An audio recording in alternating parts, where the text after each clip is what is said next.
आपका स्वागत है आपके अपने चैनल पर।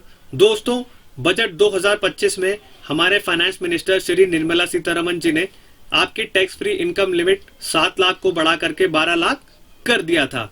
दोस्तों, यह जान करके टैक्स पेयर के मन में खुशी की लहर दौड़ पड़ी थी और उन्होंने और उम्मीदें बजट 2026 से लगाई थी। लेकिन दोस्तों, फाइनेंस मिनिस्टर ने बजट 2026 में ऐसी कोई राहत नहीं दी टैक्स पेयर्स को। लेकिन दोस्तों, टैक्स पेयर ने वीडियोस में कमेंट करके हमें पूछा कि सर, ऐसे कौन से डिडक्शंस और एग्जेम्पशंस हैं जो हमें न्यू टैक्स रिजीम के अंदर मिल सकते हैं, जिससे अगर हमारी इनकम 12 लाख से ऊपर निकल जाती है तो हमें कोई टैक्स नहीं देना पड़े। तो दोस्तों, आज के वीडियो में हम लोग यही डिस्कस करने जा रहे हैं, ऐसे कौन कौन से डिडक्शंस और एग्जेम्पशंस आपको न्यू टैक्स रिजीम के अंदर मिल जाएंगे, जिससे अगर आपकी इनकम 12 लाख से ऊपर निकल जाएगी तो आपको यहाँ पर कोई टैक्स नहीं देना पड़ेगा। दोस्तों, मैं हूं कशिश from tax and accounts burner, जहां हम बात करते हैं अकाउंटिंग, टैक्सेशन और फाइनेंसिस की। चलिए शुरू करते हैं। आइए दोस्तों, अब हम डिस्कस कर लेते हैं ऐसी कौन कौन सी डिडक्शंस और एग्जेम्पशंस अवेलेबल है जो आपको न्यू टैक्स रिजीम के अंदर मिलेगी असेसमेंट ईयर 26-27 के अंदर। अब हम दोस्तों यहाँ पर डिस्कस करते हैं स्लैब रेट्स के बारे में कि आपके असेसमेंट ईयर 26-27 के अंदर कितनी कितनी इनकम पे कितना कितना टैक्स आपको देना पड़ेगा। अब दोस्तों, 4 लाख तक की इनकम पे आप पे कोई टैक्स नहीं लगेगा। 4 से 7 के बीच में आपको 5% का टैक्स देना है अगर आपकी इनकम 4 लाख से ऊपर निकल जाएगी। 7 से 10 के बीच में आपको 10% का टैक्स देना है अगर आपकी इनकम 7 लाख से ऊपर निकल जाएगी। और 10 लाख से 12 लाख के बीच में आपको 15% का टैक्स देना पड़ेगा अगर आपकी इनकम 10 लाख से ऊपर निकल जाएगी। और 12 से 15 के बीच में आपको 20% का टैक्स देना है अगर आपकी इनकम 12 लाख से ऊपर निकल जाएगी। और दोस्तों, अगर आपकी इनकम 15 लाख से ऊपर निकल जाएगी तो आपको 30% का टैक्स देना है अगर आपकी इनकम 15 लाख से ऊपर निकल जाएगी। अब दोस्तों, हम लोग सबसे पहले स्टैंडर्ड डिडक्शन की बात करते हैं।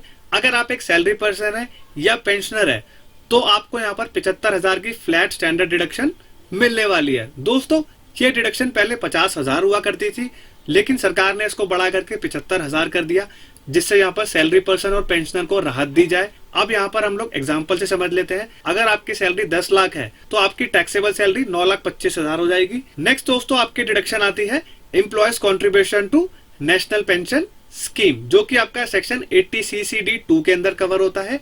अब यहाँ पर दोस्तों, आपको जो डिडक्शन दी जाएगी वो सैलरी का 14% दिया जाएगा अगर आप एक सेंट्रल गवर्नमेंट के एम्प्लॉय है या स्टेट गवर्नमेंट के एम्प्लॉय है तो। और वही डिडक्शन आपकी 10% हो जाएगी अगर आप एक सेंट्रल गवर्नमेंट के और स्टेट गवर्नमेंट के एम्प्लॉय नहीं है तो। अब दोस्तों, ये जो डिडक्शन आपको मिलेगी डायरेक्टली आपकी टैक्सेबल इनकम से डिडक्ट हो जाएगी। नेक्स्ट दोस्तों, आपका आता है deduction for interest on home loan, जो कि आपका सेक्शन 24B के अंदर कवर होता है।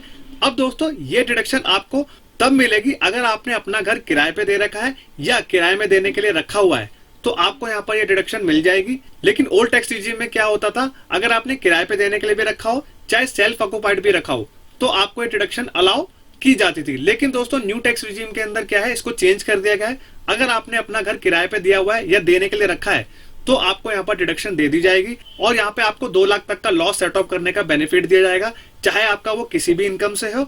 लेकिन अगर आपने सेल्फ ऑक्युपाइड कर रखा है तो आपको ये डिडक्शन नहीं मिलेगी। नेक्स्ट दोस्तों, आता है आपका फैमिली पेंशन। अगर दोस्तों आपके घर में कोई भी फैमिली पेंशन ले रहा है तो आपको यहाँ पर ये डिडक्शन दे दी जाएगी, जो कि आपका 25,000 होगा। 1/3 ऑफ द पेंशन जो भी आपका इसमें से लोअर होगा तो आपकी ये इनकम से डिडक्ट हो जाएगी। नेक्स्ट दोस्तों, आपका आता है contribution to Agniveer corpus fund, जो कि दोस्तों आपका सेक्शन 80CCH के अंदर कवर होता है।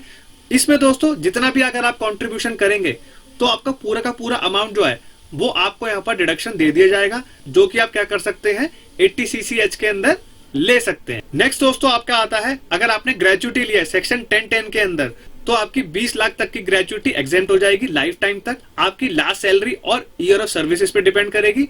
लेकिन ये जो डिडक्शन एप्लीकेबल है ये रिटायरिंग एम्प्लॉयज के लिए ही एप्लीकेबल है। नेक्स्ट दोस्तों, आपका आता है लीव एनकैशमेंट, जो कि आपका सेक्शन 10A के अंदर कवर होता है। दोस्तों, आपकी 25 लाख तक लीव एनकैशमेंट को एग्जेम्प्ट कर दिया जाएगा अगर आप एक नॉन गवर्नमेंटल एम्प्लॉय है, और अगर आप एक गवर्नमेंट एम्प्लॉय है तो आपको फुल एग्जेम्पशन मिल जाएगा। 8वां दोस्तों, आपका आता है रिटायरमेंट या वॉलंटरी रिटायरमेंट बेनिफिट, जो कि आपका सेक्शन 1010C के अंदर कवर होता है।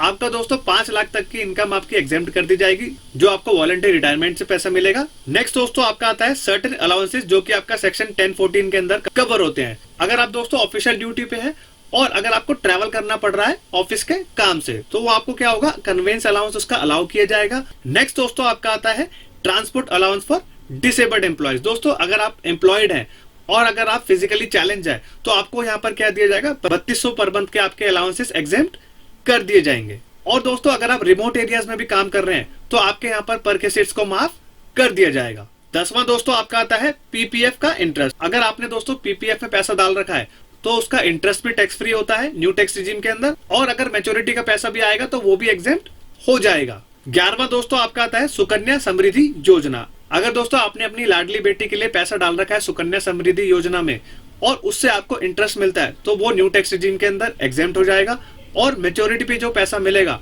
वो भी एग्जेम्प्ट हो जाएगा। 12वां दोस्तों आपका आता है एग्रीकल्चर इनकम। दोस्तों एग्रीकल्चर इनकम आपकी पूरी की पूरी एग्जेम्प्ट है, लेकिन इसमें एक झोल है। अगर आपकी एग्रीकल्चर इनकम और नॉन एग्रीकल्चर इनकम है तो दोनों को मिला करके क्या किया जाएगा, आपकी इनकम को कैलकुलेट कर लिया जाएगा, जो कि आपका एक फॉर्मूले से कैलकुलेट होता है, उसी हिसाब से टैक्स लगाया जाएगा। 13वां आता है दोस्तों, अगर आपने स्पेसिफाइड रिलेटिव से गिफ्ट लिया तो आपका पूरा का पूरा गिफ्ट माफ हो जाएगा, चाहे वो पैसे में लिया हो चाहे वो काइंड में लिया हो, आपके ऊपर कोई कैपिंग नहीं लगाई जाएगी। पूरा का पूरा जो पैसा या गिफ्ट होगा वो माफ हो जाएगा। लेकिन नॉन रिलेटिव से अगर आप गिफ्ट लेंगे चाहे वो काइंड में हो तो उसके ऊपर टैक्स लगा दिया जाएगा। लेकिन अगर आपने किसी रिलेटिव या नॉन रिलेटिव से शादी पे अगर आपको कोई भी पैसा मिला है, काइंड में मिला, तो वो पूरा का पूरा एग्जेम्प्ट हो जाएगा। 14वां आता है दोस्तों deduction for additional employee cost, जो कि आपका सेक्शन 80 JJAA के अंदर कवर होता है।